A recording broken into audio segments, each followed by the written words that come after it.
Hello and welcome to a screencast, this time in the impacts of sponsorship and the media. So again, reminder of the presentations, the yellow text boxes are tasks for students, the green text boxes are the note-taking sections for students, the blue text boxes differentiation tasks, and the red text boxes are the teaching and learning strategies and ideas for the practitioner. So in regards to this topic, what does the syllabus require us to know? So ultimately we need to be able to be aware of the positive and negative impacts of commercialized activity. So by that we're talking about sponsorship and the media and how they have an impact on the performer, the sport itself, the officials within the sport, the audience and spectators, and the sponsors themselves. So let's get going. So first and foremost, if we look at the commercialized activity on performers, so ultimately the media nowadays in regards to modern day sport focuses more on popular individual personalities as well as popular sports. And ultimately, performers need to be aware of the requirement of the need to entertain. And we use this word marketability, okay, being able to sell something. If we're marketable, okay, and we've got a high level of marketability, then ultimately we can sell those products, we can drive the increase of demand of those products. And that can be through the sport itself or the specific individual. And ultimately, sponsorship usually means additional income. It means additional money for not only the performer, but also the sport. And if it's going to the performer who's getting sponsored by Nike, by Adidas, by Reebok, by New Balance, by Under Armour, then ultimately they're going to have more money coming to them, more time to maybe train, better venues to maybe train at, and also they're going to get endorsements. They're going to get free products or reduced rate products, okay, part of that sponsor. So they might get equipment in regards to footwear, in regards to sporting clothing, in regards to the specific equipment for their sport. So pause your video here. Can you think of any sporting athletes who are marketable, and can you justify your answer? And once you finish that question, can you start thinking about what are the negatives for the performer who might have sponsorship commitments? So I've come up with the example here of Anthony Joshua, heavyweight boxer, okay, pretty successful in terms of the amount of belts that he's won. And ultimately, he will have sponsorship from a variety of sources, including Under Armour. And ultimately, he will be a performer who's quite marketable, okay? He's able to sell those products because he comes across as quite charismatic. He's got quite a bubbly personality. He's a positive role model. Okay, and he's obviously quite popular within his sport.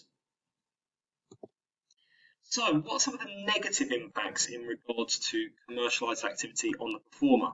Well, if we think about it, okay, if we're invested, if we're involved in different sponsorship deals, we have to take the time out to maybe go to various meetings, to maybe go to various corporate events which are run by the specific business or sponsor. We have to talk to media a little bit more, and that could be through things like photo shoots, interviews, through television, radio, and so on. And ultimately, if we have to do this, we might lose some of our free time. We might lose some of our privacy. We might also have an increase and a demand to win. Because ultimately, if we don't win or if we're not successful, the sponsor might decide to drop us. And ultimately, that creates pressure in itself. So if we're not successful, it might create the idea and the pressure that we need to cheat to win through drug taking, through bending the rules, through unfair play. Again, pause your video here. Can you think of why athletes start to use social media more and more often nowadays? The reason why social media is so popular now among sporting athletes is because it helps them connect with fans. It helps them to market and to advertise some of the different products they're sponsored by. So ultimately, as an individual, as a personality, they're more accessible to not only spectators, but also to increase that demand for sponsorship.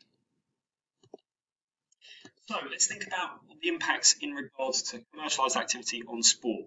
So ultimately, the winners are sport because sport gains an extra income, an extra revenue from not only the spectators, but nowadays even greater income from sponsors. So there's more reliance nowadays on sponsors. And ultimately, the sponsors are heavily invested, are heavily involved with the media. Okay, and by having that relationship between sponsorship and the media, we can start to create new competitions and new versions of the sport. So again, pause your video here, think about that question. What are the problems sport can face when we have too much media involvement? A second question for you. Can you think of any sports that have adapted their rules or introduced new competitions due to sponsorship deal and sponsorship investment? So if we look at that first question, okay, some of the problems with having media involvement can include things like fixtures being arranged at different times, the timing of events being changed, okay, all of that due to the media influence of wanting to cover that sport. In regards to the rules being adapted and changing new competitions, cricket is a prime example. T20, 20 overs. Okay, so sport now in terms of cricket, it used to be a 5-day activity. It still happens in terms of test match over 5 days, but they've also adapted to try and reduce that to maybe 3-4 hours for an evening to make it more entertaining, to make it more accessible for people to go and watch.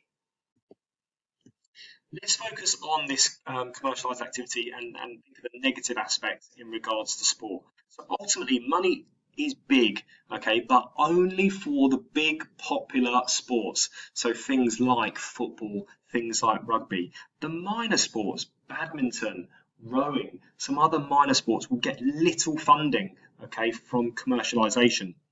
And ultimately, the sponsors and the media are now taking more and more control of sport, as I said before, okay? And that means that the sponsors start to dictate where they put their logos, where the cameras are positioned, you know, the sponsored names at these live events. And ultimately, that changes things like the timings of the events, okay, what time kickoff is, okay, due to the media coverage, due to the sponsors' requests. Again, pause your video here, look at the diagram on the right-hand side.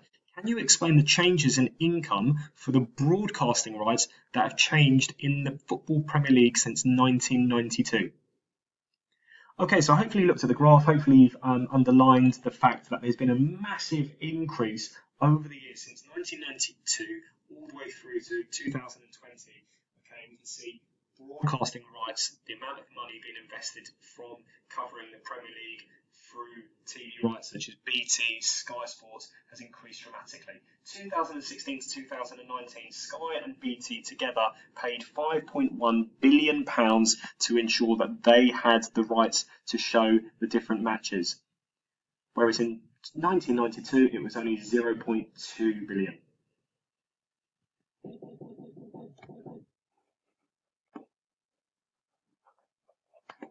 So the second part of that question in terms of why do sporting teams change their kits every year? So if we think about it, it's big business, isn't it, in terms of selling kits, providing those kits to spectators to buy as part of merchandise. And ultimately, it's big business. So ultimately, why they change that every year is because sometimes we change sponsorship deals. So we might be advertised and sponsored by Nike, but all of a sudden next year it might be Adidas, and they might have a 2-year sponsorship deal, and then it changes again. So we change every year nowadays to try and get extra money out of some of our spectators and our fans. When we think about the commercialised impact on officials, so ultimately there's more investment and more money in sport than ever before. Okay, and if you think of invasive games like football and rugby, that's really, really important because ultimately a lot of these officials now have full-time jobs and they're able to ref these elite professional events on a full-time basis. And ultimately that means that they get higher paid salaries and they get the opportunity to travel the world to the global events and competitions that exist around the globe. And there's a potential for fame, there's a potential for reputation to be brought around. What are some of the problems with increased media attention at games? Pause your video here, try and spider diagram some ideas out of that question.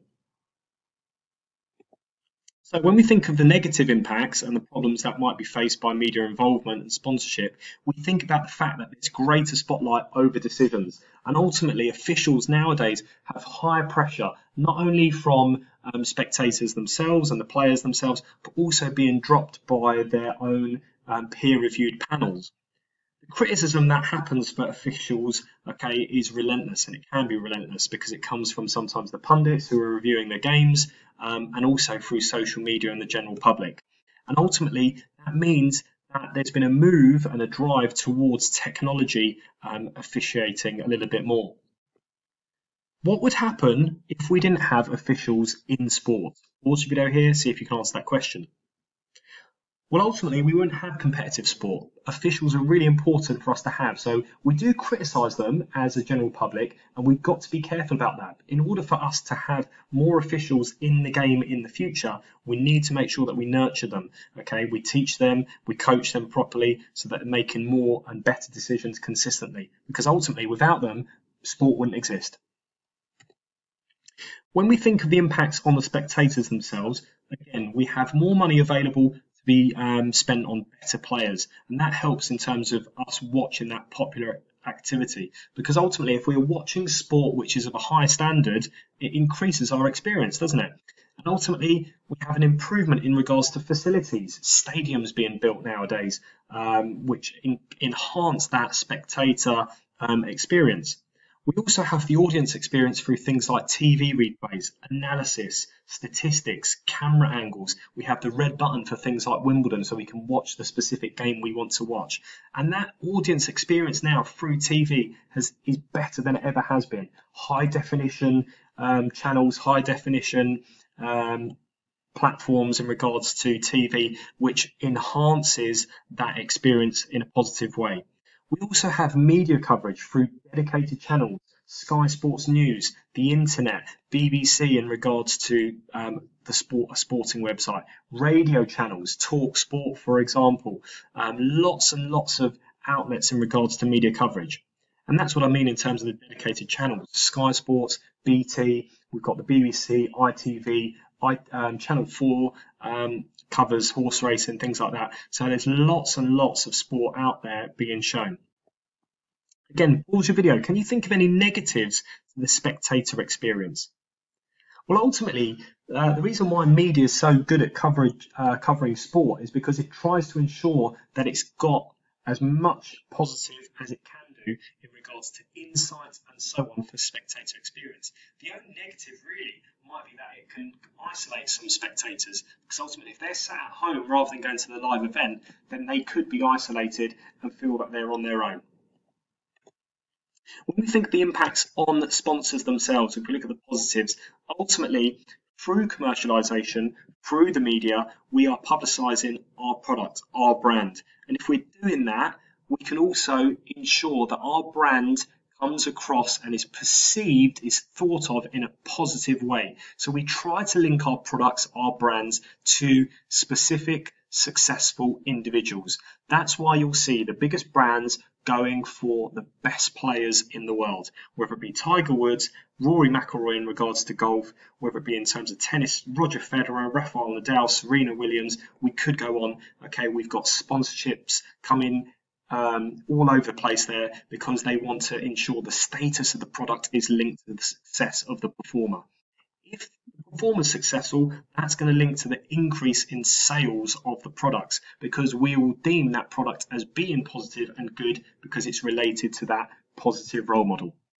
Some of the negatives that might be included, well, ultimately for a business, for a sponsor, if they're with a competitor or a sport that has a poor reputation or a reputation that's damaged, it can be harmful for that brand, because again it can come across as negative publicity. Things like crowd trouble, cheating, drugs and so on. Pause your video here. Can you think of any brands that would be deemed as positive due to the links with success of a sporting performance? Can you think of any examples? Can you think of any brands that have been affected by negative sporting situations? So I'll give the example here of Tiger Woods. Tiger Woods has had loads of sponsorship deals in the past, Nike being one of them. Okay, primarily when he was really successful, Nike was his main sponsor. But ultimately, Tiger Woods was also involved in a public affair, okay, with his wife, and ended up breaking up that marriage. And a few of the sponsors, Gatorade, Acacture, as you can see there, decided to drop him.